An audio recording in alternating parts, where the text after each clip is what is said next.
Hello everyone, I am so excited to make this video.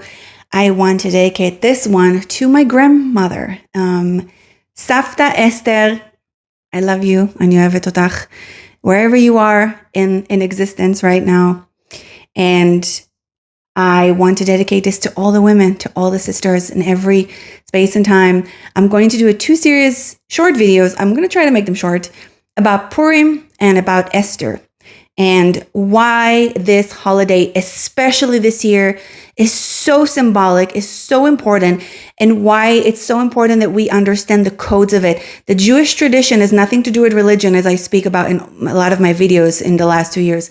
The Jewish tribes, the 12 tribes of Jews, are holding specific codes of light for humanity. And all our holidays, although a lot of people still think that they have something to do with it, has nothing to do with religion. Religion is man-made.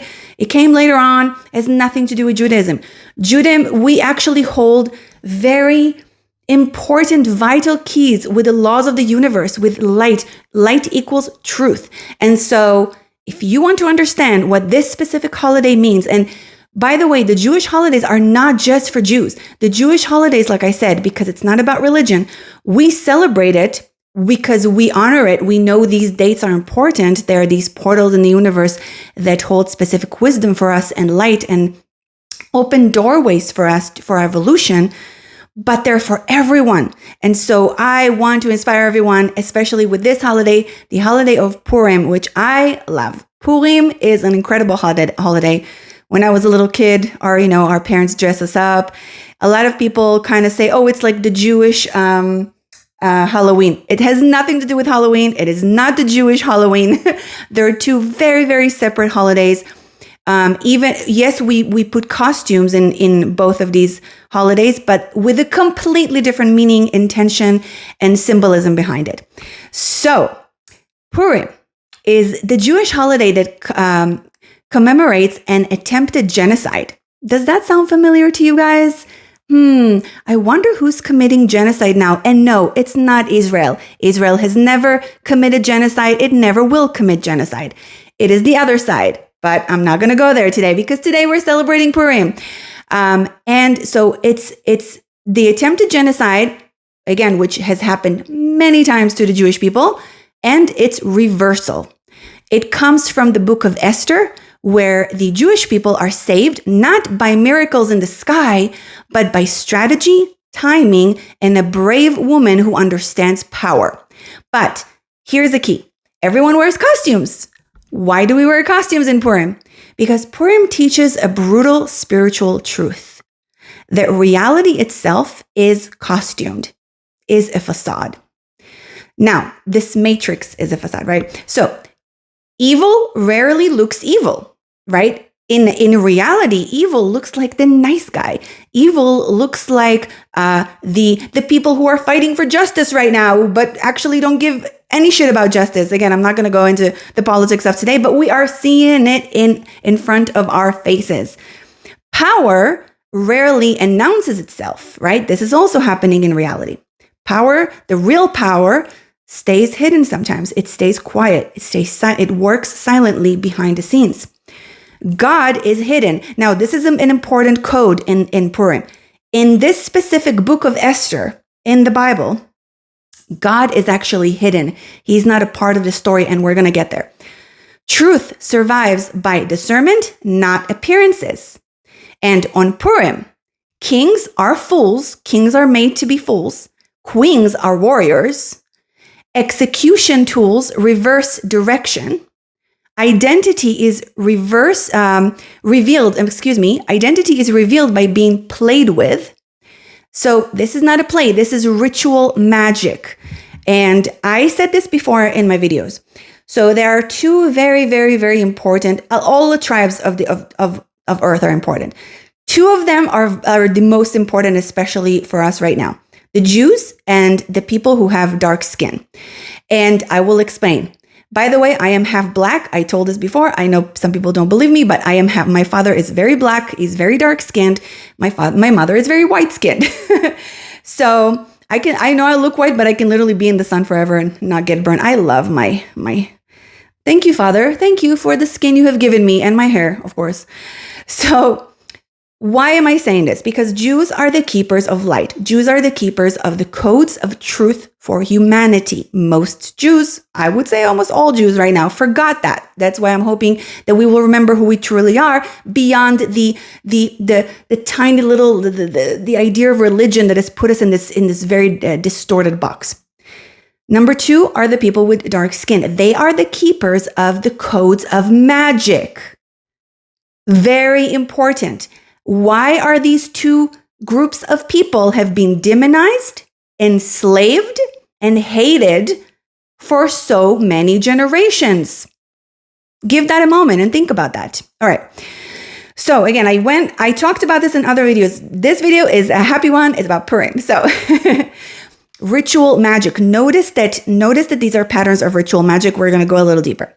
Now, the second thing I want to talk about, the hidden God. So why God is not named in this specific book, right? It's all coded.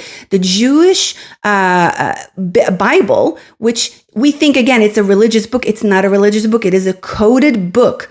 Christianity is a religion. Islam is a death cult, like I said in the other video.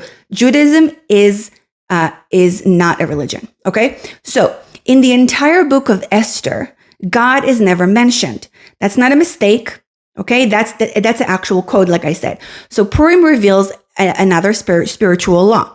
When the world becomes too violent, too distorted, too masculine in domination, right, the toxic masculinity, God retreats into hidden channels.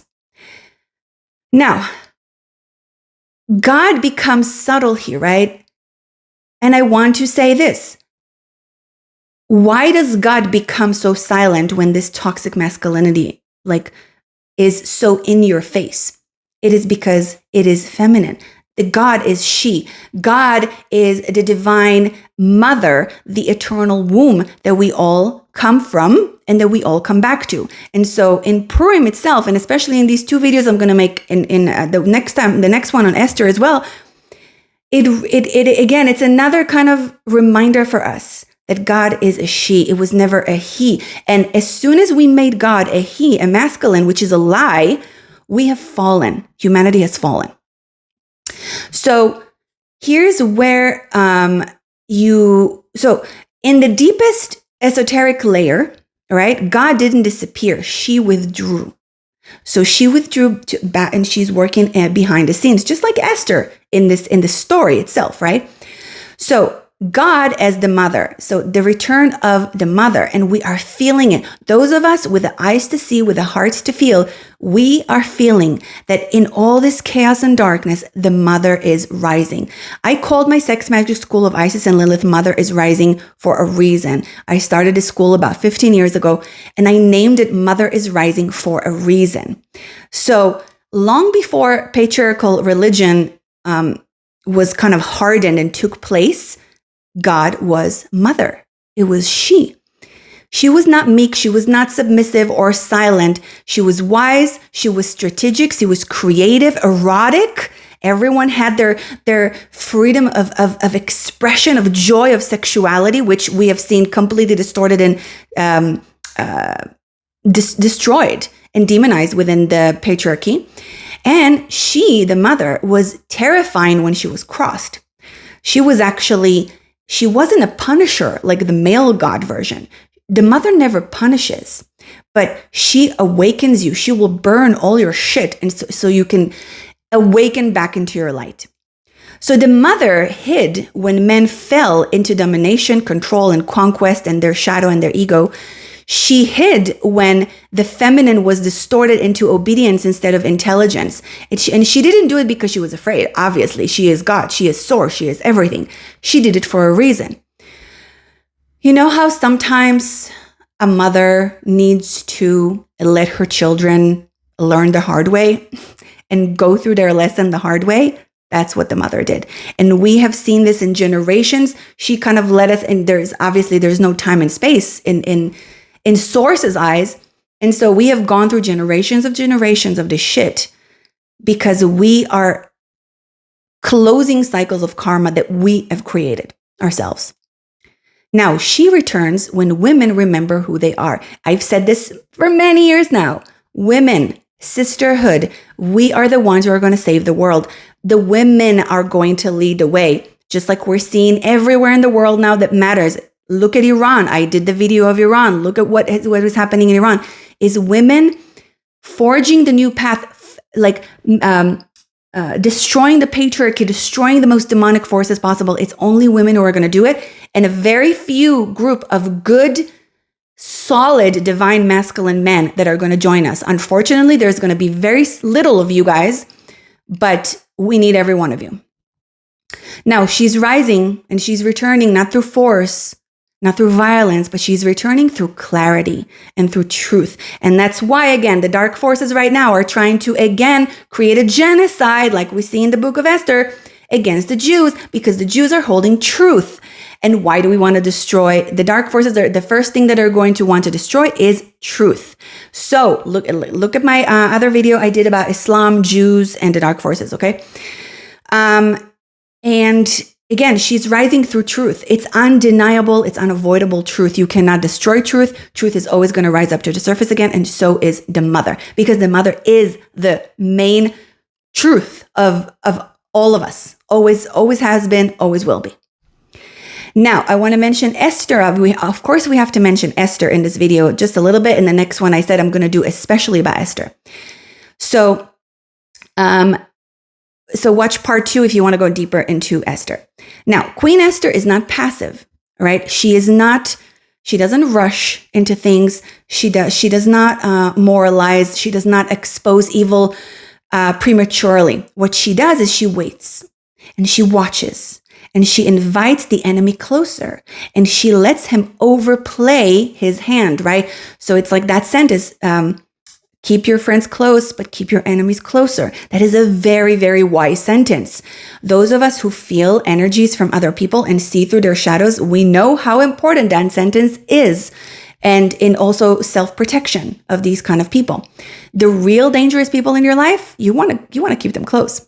So this is advanced feminine power. Okay, this is not a manipulation. Manipulation can be used for good or for bad. Like I said in the past, the shadow aspect of the feminine is manipulation, but manipulation can be used for good as well. It's not only bad. This is advanced feminine power, like I said. So it's restraint without fear, seduction of our actual life, or using our life force, using our sexuality without collapse and with integrity, and silence without submission. This is pure feminine. This is the feminine that is rising in so many women right now, and some men as well that I've seen. But it's going to rise more in women. That's just the nature of it. Men, there are some men who honor it, who try to understand it, who try to protect it and honor it. And I honor you for that as well, brothers. But it is rising in women, and we have the womb. So that's just the truth. Now, the feminine is rising, and this is the only thing that's going to save the world, as well as the sacred union. Although it starts with women, it starts with the feminine, period. Let this part, I want you to really let this sink in. Okay, so the world will not be saved by louder men, by stronger men. These men have created the fall of humanity. The world is not going to be saved by fake softness or fake submission of a fake divine feminine. No, it's not going to be saved by spiritual bypassing or more lies. We need more truth. It will be saved by sisterhood, by discernment, which is awakening your deeper, higher wisdom. It's going to be saved by women who speak when it matters, like Esther, and women who see through masks, and women who remember the mother. And again, so many things, like I could do a 10-hour lecture about just what I said right now. That includes not eating animals. You cannot be in your full divine feminine power if you consume animals. You are participating in blood magic. You cannot be in your full divine feminine if you sleep around with endless men without knowing how to transmute and harness your sexual energy. So many things go into that. So this is not about gender, okay? But it is about the feminine energy and about the womb.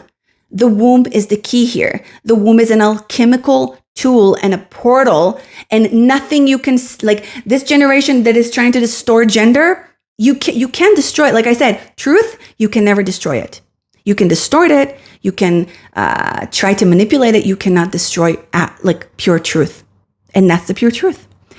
So this is about she energy, her energy, the mother returning to our consciousness, the wise force, this loving force. It's pure fucking love. You know, I did a few videos about Kali, right? Like the embodiment of the feminine that is Kali, that raging fire that burns and kills everything that is not truth. That is pure love. And that's also feminine. The feminine is not just like this, oh, I'm going to sit here and look pretty and like speak so softly. No, sometimes the feminine rages and screams, but sometimes like Esther, she sits quietly, she observes, and she takes strategic planning on what to do next, which is a lot of the women right now are feeling this. And I know that you are. So the uncompromising truth force. And that's really what matters, because women who are really embodying the true power, they know the importance of truth. And we are not going to take steps and actions that are not aligned with truth and integrity right now. It is who we are. And I'm talking to you ladies who know what I'm talking about, and I honor you for that. Now, let's talk about Haman. This is the next part. Haman is the evil guy in the plot in this story of Purim, okay? And I didn't tell the whole story of Purim, but if you want to, just go Google it, read a little bit about the whole story so you can get kind of the story if you don't know the story of Purim. It's actually a really beautiful story. So Haman doesn't say, I want to kill all the Jews because I hate them. No. He says they are dangerous, they are different, they are disobedient, they want to control the world, they want to go with the Greeks and destroy all of us. He tells lies, right? Just like we see now in the last 2.5 years, what's happening with Israel, all the lies, like 99% lies out there about Israel and how they are the enemy, they are the bad guys, they are the colonizers, blah, blah, blah. We see it in our reality, like in plain sight. And I really have so much respect for people who speak the truth today, because it is not easy to speak the truth. I am on this YouTube channel for almost 15 years now. I think so, probably. I started school 15 years ago. I don't know. I'm not good with timing, but probably 12, 13, 14, 15 years, something like that. I'll have to check on my YouTube. So I am not doing this to be liked. I am not doing this to have 1 million followers. I am doing this because I speak the truth, because there is something inside of me from day one that says, fuck it, I don't want to be on camera, but I need to speak the truth. So I'm doing it. And those of us who speak the truth now, we are the true warriors of light. Now, so we're going back to Haman. He uses lies, right? He uses manipulation. He uses actually a very toxic feminine trait, which is like pure manipulation, plus toxic masculine trait, which is control, power, and violence. So he says they're dangerous and, they're our enemy, blah, blah, blah. This is the most ancient pattern of evil.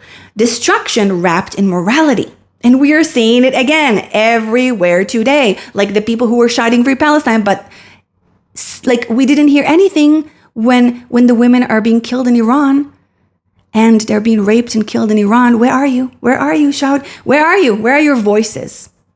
So destruction wrapped in morality. That is the face of evil. Now, Purim exposes a fatal flaw. Evil believes his own story, and this is important. I did a video a few days ago too about the most dangerous man, it's called. It is the evil that believes his own lies. That's the most dangerous one. They actually believe that they're the good guys. And that's why it's always, oh, I'm so sorry. 1 second. I forgot one thing to say. So that's why this is where the reversal comes. Like this has a lot to do with, baneful magic, reversal magic, baneful magic, dark magic, black magic, what words you want to use. It is a reversal magic. So they take from the light because again, they don't have a power of their own. Black magic, darkness doesn't have a power of their own. So they have to take from life, they have to take from light always and reverse it and distort it. So the next part I want to speak, Purim is not a celebration. Purim is actually a warning, not a scary warning, okay, but a warning and a wake-up call for humanity. Purim is not, oh, we survived once and we did it and blah, blah, blah. Purim is like, recognize the pattern before it finishes the cycle. Because Purim comes every year, like every holiday comes every year. And it's a reminder for us. These are codes for us to remember to not repeat cycles. We have to finish cycles of karma, end it, especially now before the year of the horse comes, right? You have to finish your karma. If you are not finishing your karmic cycles, by the way, guys, right now in this month of February, before the year of the horse starts, I feel sorry for you. Like really, if you are not doing the actual shadow work that you should be doing. I don't envy you. Let's just put it that way. So own your shit, face your shadow, face your demons. Look at all the shit that you've caused to other people. Close that karmic cycle, find a way to close it, and move on to the next version of you, which hopefully will be better and more evolved. Because the point of this life is evolution. And if you haven't read my book yet, Sex Magic Evolution, what are you waiting for? Seriously, what are you waiting for? Sex Magic Evolution. It's my first book. Published it in COVID time. And I'm very proud of it. I'm very honored that this information came through me. And it's my first baby, and I love him so much. And so,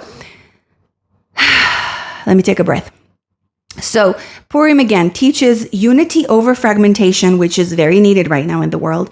It teaches awareness over hysteria, over mass hysteria, right? Like just be aware.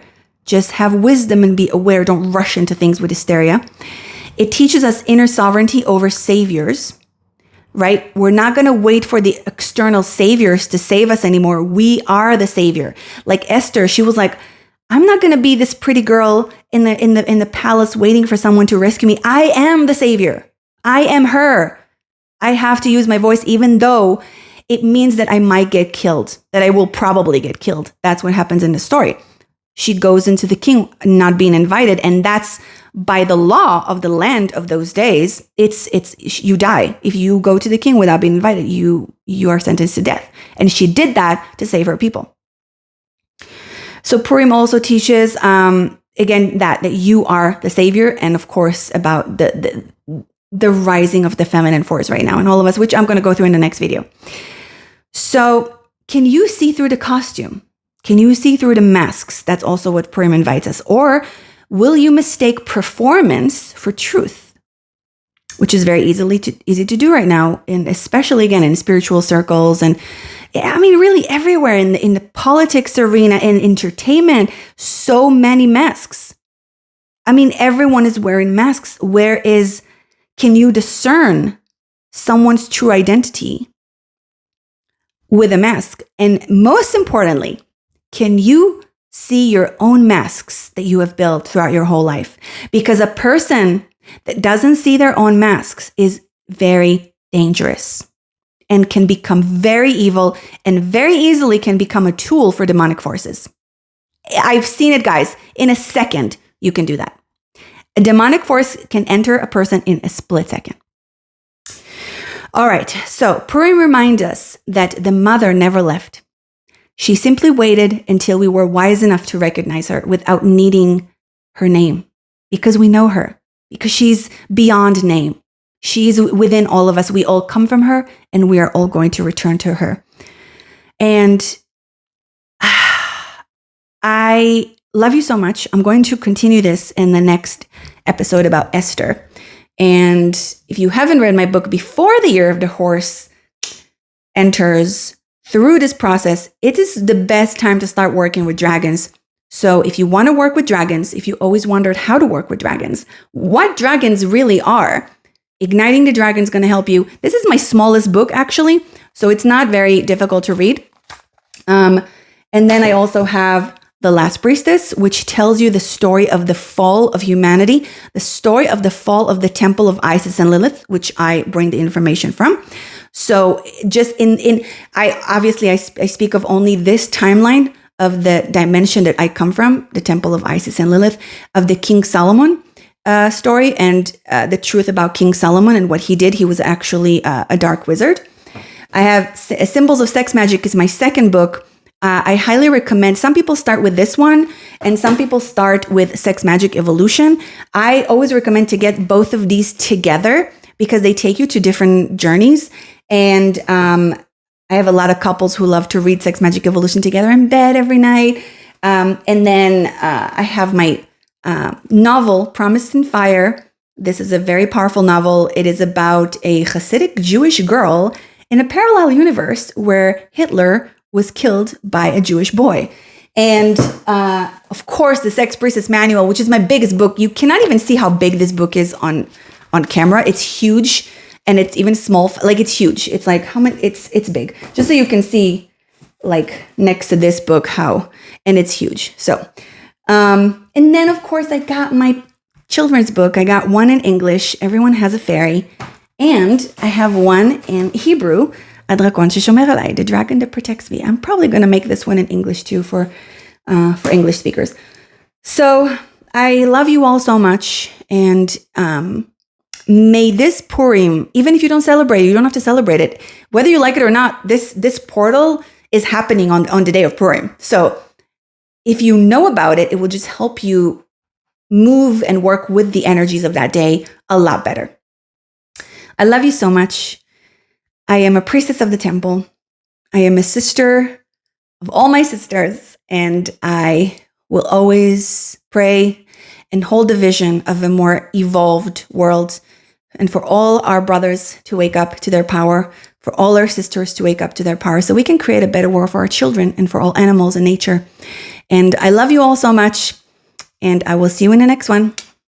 Please subscribe, like, and share, so I can continue making these videos and share the work of the temple. And may the goddess bless you all.